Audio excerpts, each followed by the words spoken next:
এলাকার সর্বস্তরের মানুষজন এখানে আসছেন। আসলে আমরা অত্যন্ত হৃদয় বিদারক একটি ঘটনা, আসলে প্রায় রাত 10:30টার দিকে এই ঘটনাটি সংঘটিত হয়, আসলে অগ্নিকাণ্ড, এবং এই অগ্নিকাণ্ডে ঘরের সবকিছু পুড়ে একেবারে ছাই হয়েছে এমনটা আমরা জানতে পেরেছি। এলাকাবাসীর সর্বস্তরের মানুষজন দেখতে পাচ্ছেন আসলে এই জায়গায় আসছেন, এবং আমি যে জায়গায় দাঁড়িয়ে রয়েছি দেখতে পাচ্ছেন এই যে বাড়িটি, আসলে এই বাড়িতে কিন্তু ভয়াবহ অগ্নিকাণ্ড সূত্রপাত ঘটে, এবং ঘরের যে সমস্ত আসবাবপত্র রয়েছে প্রতিটি আসবাবপত্রই কিন্তু একেবারে পুড়ে ছাই হয়ে ধ্বংসস্তূপে পরিণত হয়েছে।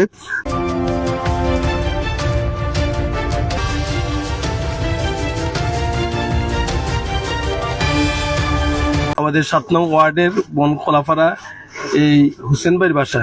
হুসেন ভাইয়ের বাসা এখানে একটা ঘনবসতি এলাকা। ঘনবসতি এলাকা থাকার কারণে উনিও বলতে পারছেন না কিভাবে যেন হঠাৎ করে হচ্ছে। আমরা সব ধারণা করতেছি হয়তো শর্ট সার্কিট থেকেও হতে পারে আর কি। যাই হোক, এখানে শেষ পর্যন্ত আমাদের পরিবারের অনেকেই ক্ষয়ক্ষতি কিছুটা হয়েছে, তবে তারপরে সবাই মিলে এলাকার সবাই কিন্তু আবার খুব আপনজনের মতো সবাই এসেছেন। সবাই মিলে তাদের পরিবারের যারা মানুষজন আছেন তাদেরকে বের করার চেষ্টা করছেন এবং বের করেছেন, কিন্তু ঘরের আসবাবপত্র এবং ঘরের যা কিছু আছে সবকিছু ধরে একদম পুরো ছাই হয়ে গেছে।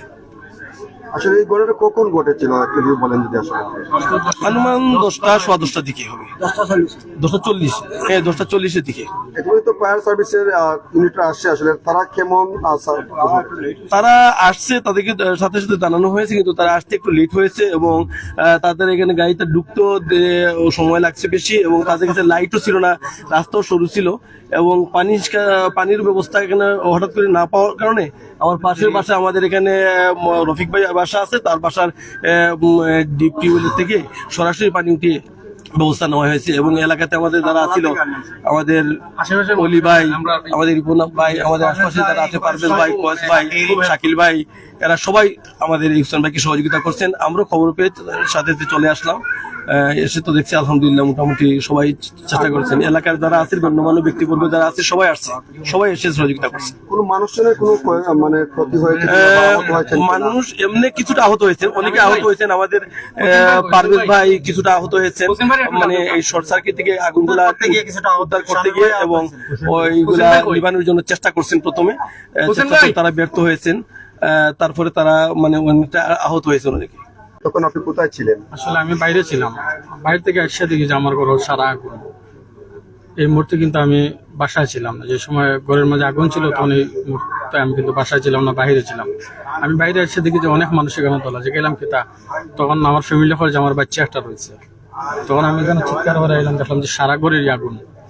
তখন দেখা যায় আল্লাহর রহমতে আমার ছেলেটা বাইরে আছে।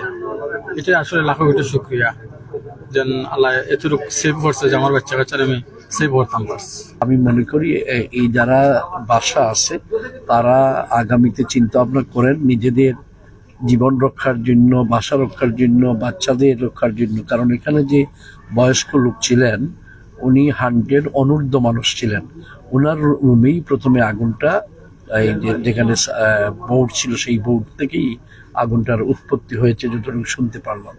এই জন্য আমরা সবাই, আমি নগরবাসীকে বলবো যাদের ইভেন নতুন গৃহ যাদের আছে তারা যেন প্রতি 3 মাস অন্তর অন্তর তাদের সার্কিট ব্রেকার সহ ফ্রিজের যেখানে প্লাগ লাগানো হয় এইগুলো যেন সবাই চেক রাখেন।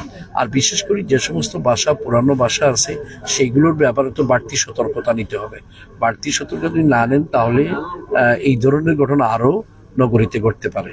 আচ্ছা, আপনি মহানগর বিএনপির সাধারণ সম্পাদক হিসেবে এখানে পরিদর্শনে এসেছেন এবং এখানে একজন মধ্যবিত্ত ফ্যামিলি আছে, তাদের পাশে আপনারা থাকবেন কিনা? দেখেন, বর্তমানে নগরীতে বিভিন্ন মানুষ নানান ধরনের সমস্যার মধ্যে আছে। তারা সমস্যাটা একটু ভিন্ন, যেহেতু বৈদ্যুতিক শর্ট সার্কিট থেকে তাদের ঘরের আসবাবপত্র সহ অনেক ক্ষয়ক্ষতি হয়েছে।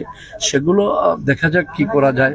বাট আমরা তো চেষ্টা রাখি যে যাদের এই ধরনের সমস্যা পড়ে তাদের পাশে দাঁড়ানোর জন্য।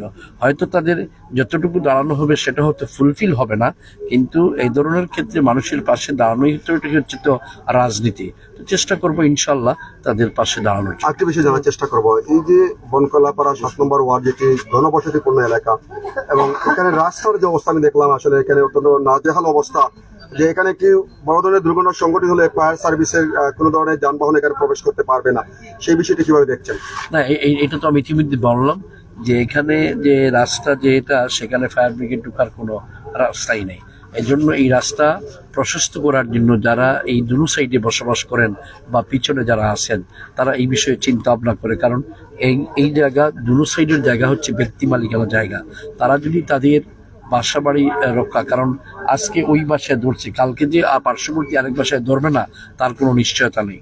এজন্য আমি মনে করি শুধু এই 7 নম্বর ওয়ার্ডের এই গলি নয়, আমি নগরীর প্রতিটি জায়গায় যেখানেই রাস্তা সরু, মানুষ যেখানে বসবাস করছেন, এই জায়গাটা যদি আজকে রাত্রি 10:30 না হয়, যদি রাত্রি 3টার সময় আগুনটা ধরতো, তাহলে যে 100 বছর অনূর্ধ্ব যে ব্যক্তিকে বাহির করে নিয়ে আসা হলো, ওনাকে কি বাহির করে নিয়ে আসা সম্ভব হতো? এই জন্য সতর্ক থাকতে হবে, এবং বিশেষ করে যে সমস্ত বাসায় পুরনো সার্কিট ব্রেকার লাগানো অথবা ফ্রিজের লাইন, এইগুলো যেন সর্বদা চেক রাখেন, প্রপার ইলেকট্রিশিয়ান দিয়ে এইগুলো চেক রাখেন। এটা আমার দাবি। কারণ ইতিমধ্যে বেশ কয়েকটি জায়গায় কিন্তু বৈদ্যুতিক শর্ট সার্কিট থেকে কিন্তু আগুন ধরেছে।